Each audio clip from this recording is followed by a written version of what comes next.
Hello everyone and welcome to MyniQ podcast. I'm your host and I'll be sharing short English stories and conversations with you every day. Today's episode is Neon Dreams in the City of Stone. And the text level is 6. Learn how to talk about things that might happen and things that describe other things. Stick around till the end for 5 quick questions to test your understanding. Alright then, let's get listening. Neon Dreams in the City of Stone. The year was 2147, and New York City was a labyrinth of towering skyscrapers and neon-lit streets. In this concrete jungle, the Baltic Trading Company's department store stood as a beacon of progress, its grand opening on July 9, 1863, now a distant memory.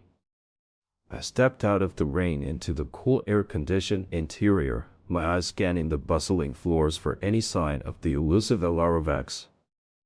Rumors swirled about her involvement in the black market, and I had to see it for myself. As I navigated through the crowded aisles, I spotted a flash of silver in the distance, her iconic coat with its intricate circuitry patterns. My heart racing, I quickened my pace, dodging shoppers and displays as I closed in on my quarry. But just as I thought I had her cornered, Älāra vanished into thin air, leaving behind only a cryptic message scrawled on the wall in a language I couldn't decipher. The neon lights above flickered, casting an otherworldly glow over the deserted floor. I stood there, frozen, wondering if I'd just been played by the notorious smuggler. As I turned to leave, a low hum filled the air, the sound of Älāra's escape vehicle disappearing into the night. Now, let's move on to the conversation between Billy, Meg, Kelly, and their teacher, Lewin, after reading the novel. I loved how the author described New York City in 2147. It felt so real. I know, right? I love imagining what the future will be like, and Älāraväx is such a fascinating character. Yeah, she's definitely my favorite part of the story, but I think I figured out the cryptic message on the wall. Let me see that, Kerry. We can discuss it in class tomorrow. Wait, what? You can't decipher it, Carrie? Can you explain it to us? Well, I think it's a combination of ancient languages and codes. It says something about Eribo being the key. Oh, I've heard of Eribo. Isn't it a secret city or something? Yes, it is, and that's exactly what Älāraväx was trying to find in the novel. The story is full of layers and symbolism. Wow, I had no idea. This novel is even more interesting than I thought. Yeah, there's so much to explore, and I think we just scratched the surface.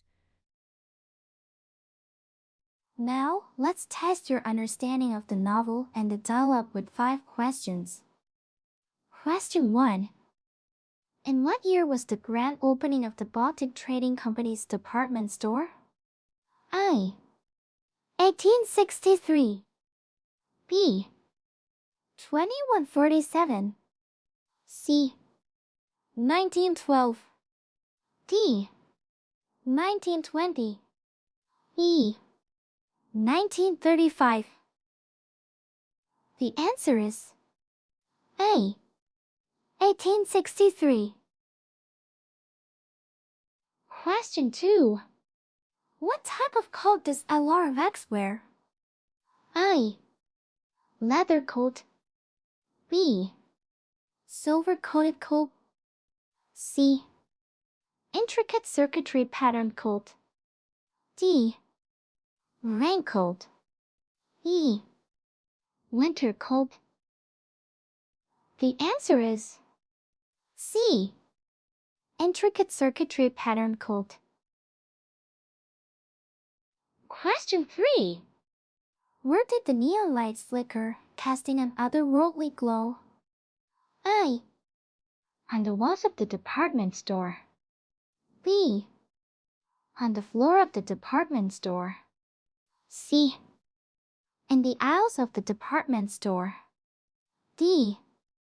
On the ceiling of the department store. E. Outside the department store.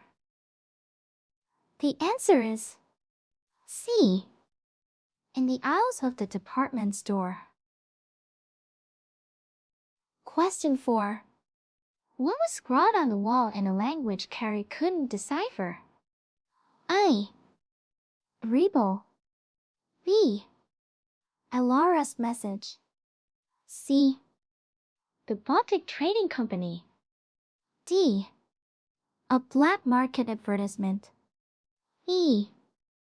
A secret city name. The answer is B. Elara's message. Question 5. What did Elarvex's escape vehicle sound like as it disappeared into the night? A. The hum of a jet engine. B. The rumble of thunder. C. The sound of rain hitting the pavement. D. A low humming noise. E. The chatter of pedestrians. The answer is D. A low humming noise. That's it for today's quiz. How many did you answer correctly?